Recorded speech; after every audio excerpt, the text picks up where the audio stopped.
that impeachment where they impeach you, I won't come back because I know why they impeach you. They're very stingy. Even people tell me, they think saying I made them impeach you.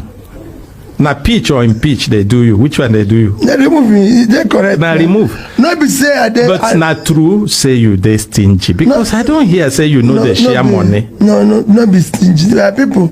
There's difference between stingy and what they call prudence and accountability in managing public affairs. Okay, make I tell you. I don't talk am before. They impeach me for 3 things. Number 1. Office will be my office for governor.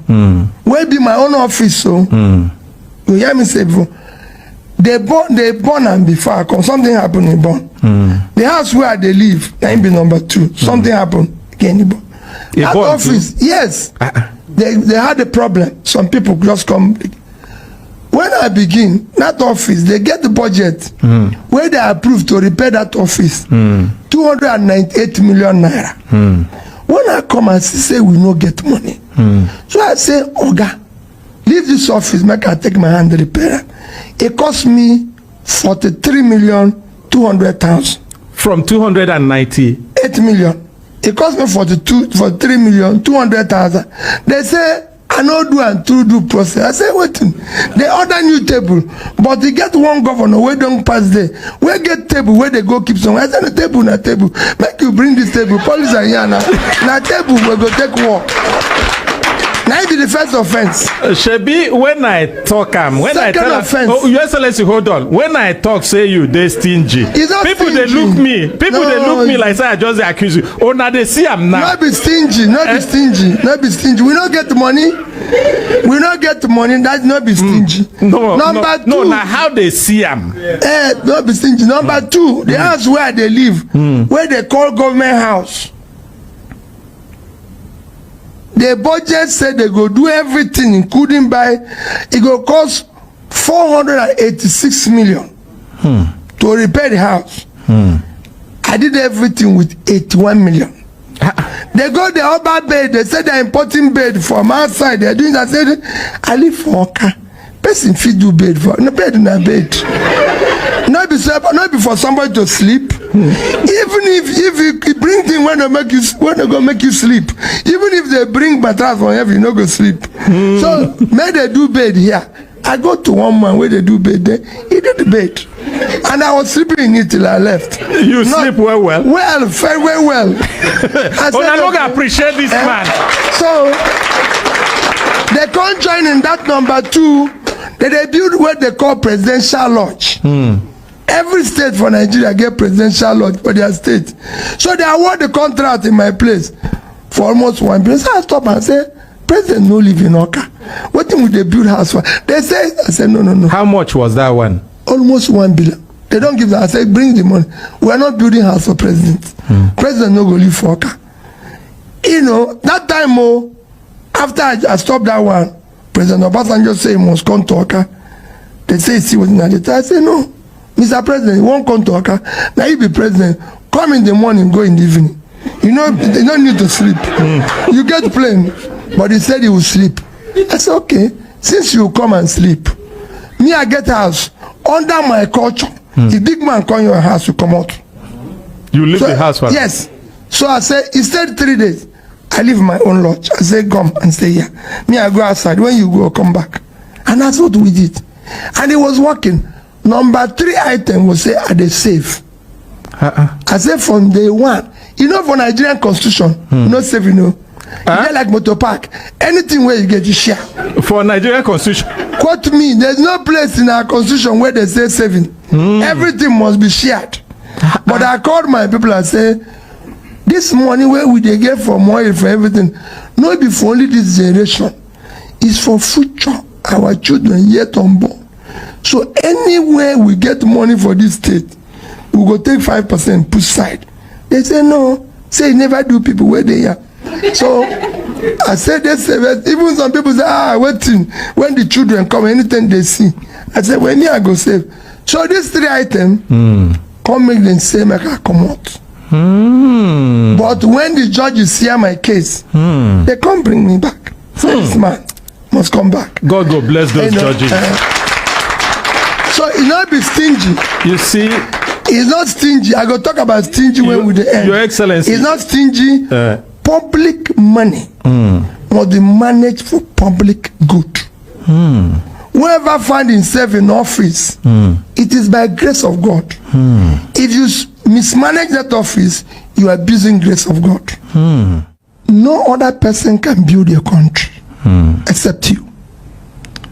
This country is only country we have, and only us can build it for ourselves and our children. Only us can make the sacrifice that will make it work. We have an election coming up on the 25th of February for the election of the next president of Nigeria, which is the most critical. And I repeat, go and collect your PVC.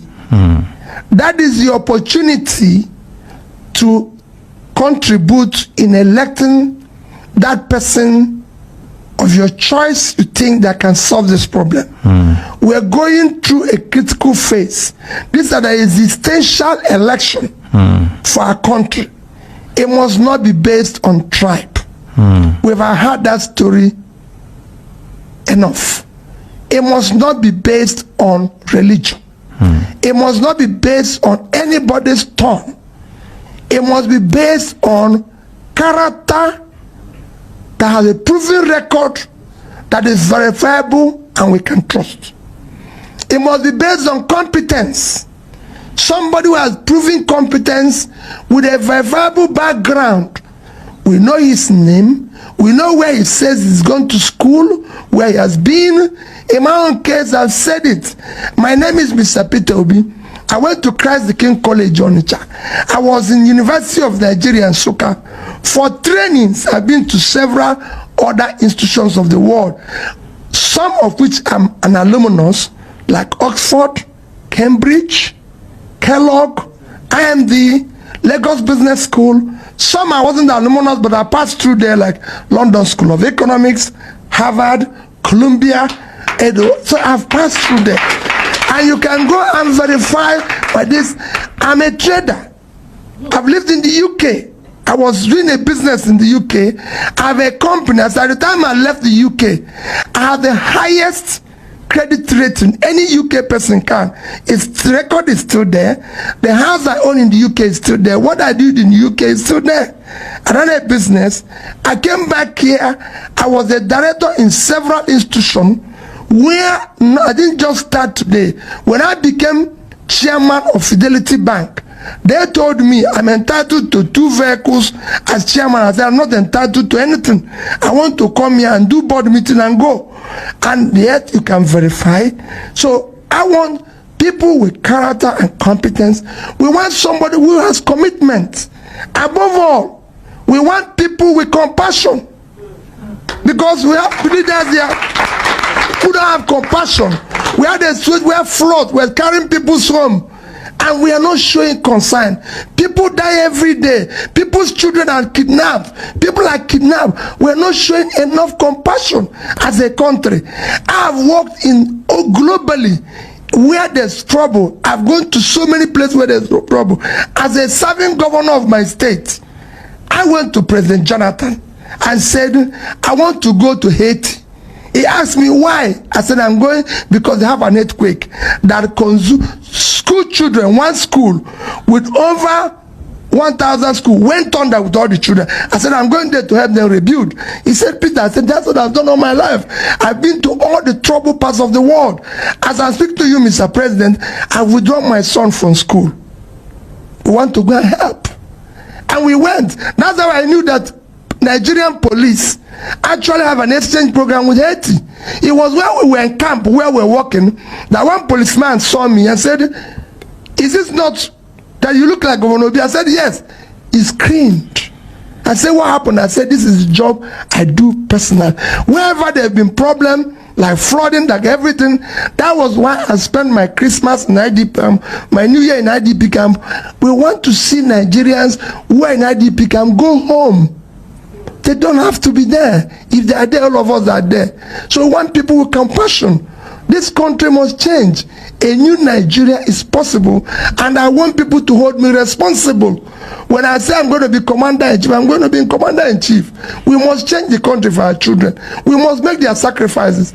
If it means us dying for them to live a better life, let's do it.